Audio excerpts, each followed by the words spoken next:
حضرت ابو ہریرہ رضی اللہ عنہ بیان کرتے ہیں، رسول اللہ صلی اللہ علیہ وآلہ وسلم نے فرمایا، ہر نبی کی اپنی امت کے بارے میں ایک دعا قبول ہوتی ہے، بس ہر نبی نے دعا کرنے میں جلدی کی، جبکہ میں نے اپنی دعا کو اپنی امت کی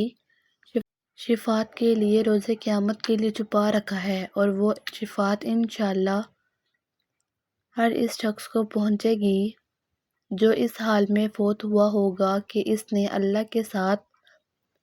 کسی کو شریک نہیں ٹھہرایا ہوگا۔ حضرت ابو ہریرہ رضی اللہ عنہ بیان کرتے ہیں، رسول اللہ صلی اللہ علیہ وآلہ وسلم نے فرمایا، جب تم میں سے کوئی دعا کرے تو یوں نہ کہے، اے اللہ اگر تو چاہے تو مجھے بخش دے، اگر تو چاہے تو مجھ پر رحم فرما، بلکہ اسے چاہیے کہ وہ پورے عزم کے ساتھ دعا کرے، کیونکہ وہ جیسے چاہے کرتا ہے، اسے کوئی مجبور کرنے والا نہیں۔